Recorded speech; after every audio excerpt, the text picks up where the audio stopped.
बिस्मिल्लाहिर्रहमानिर्रहीम। अस्सलामु अलैकुम वरहमतुल्लाहि वबरकातुहू। मोहतरम नाज़रीन, बहुत सारे वालिदैन अपने बच्चों की रज़ामंदी के बग़ैर उनकी मंगनी कर देते हैं और फिर ज़बरदस्ती बाज़ औक़ात शादी करने के ऊपर उनको मजबूर करते हैं, लेकिन औलाद की रज़ामंदी नहीं होती। बेटी हो या बेटा हो, बहुत सारे आजकल हमारे मुआशरे के अंदर ऐसे वाक़यात रूनमा होते हैं कि जहाँ पे वालिदैन ज़बरदस्ती शादी करना चाहते हैं मगर औलाद की मर्ज़ी वहाँ पे नहीं है।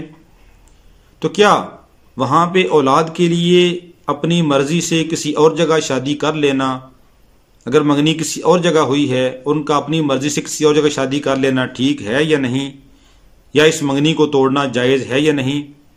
तो देखिए, सबसे पहली बात है कि अगर वालिदैन ने बाकायदा कोई मंगनी की है, कोई रिश्ता मुतय्यन किया है, और बसा औक़ात जैसे हमारे मुआशरे में एक रिवाज है कि मंगनी करने के लिए आते हैं तो अंगूठी वगैरह, कोई घड़ी वगैरह पहना देते हैं, कुछ कपड़े लेके आते हैं और बहुत सारी चीज़ें दे के जाते हैं। अब वो दे के चले गए लड़की को। अब उसके बाद लड़की अपनी मर्ज़ी से किसी और जगह शादी कर ले या वालिदैन उस मंगनी को तोड़े बगैर किसी और जगह बच्ची का रिश्ता कर दें, तो क्या ये ठीक है या नहीं? तो देखिए, इसमें बहुत सारे आइम्मा का इख्तिलाफ है।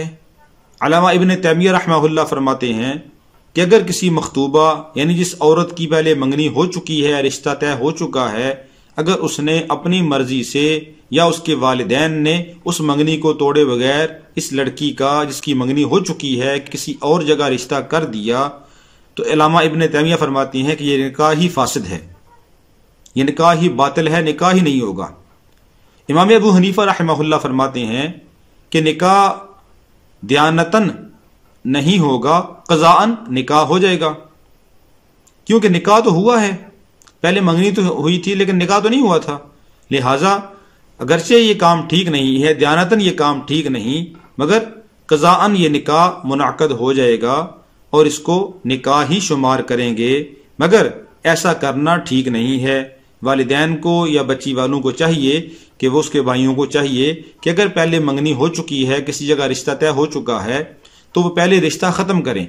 लड़के वालों को बता दें कि जी आपने जो हमारी बच्ची को, हमारी बहन को जो चीज़ें, जो सामान, जो अंगूठी वगैरह दी थी, वो आकर वापस ले जाएं। उनको एलानिया तौर पे बता दें जी हमारी बच्ची नहीं मान रही, या हमारी कोई और वजूहात हैं, या हमारा आपके साथ मिजाज नहीं बन सका, या कोई मामला तय नहीं चल सकते, किसी तरीके से बात करके उस मंगनी को पहले तोड़ा जाए और उसके बाद नई जगह पे मंगनी की जाए, ताकि कोई इश्काल बाकी ना रहे। लेकिन इससे पहले कोई इस्तिखारा कर लिया जाए कि बीच में कोई तीसरा फरीक तो नहीं पड़ रहा या कोई बच्ची की शरारत तो नहीं है, इसलिए इस्तिखारा कर लेना भी ज़रूरी है। इस्तिखारा के अंदर जो बात आपको नज़र आए उसके ऊपर अमल करें ताकि बाद में कोई परेशानी ना हो। इसलिए खुसूसन वालिदैन को भी चाहिए कि ऐसे मामलात के अंदर अपनी औलाद से भी मुशावरत ज़रूर की जाए और उसके बाद कोई फ़ैसला किया जाए ताकि बाद में कोई परेशानी ना हो। अल्लाह रब्बुल आलमीन हम सब का हामी व नासर हो। अस्सलामु अलैकुम वरहमतुल्लाहि वबरकातुहू।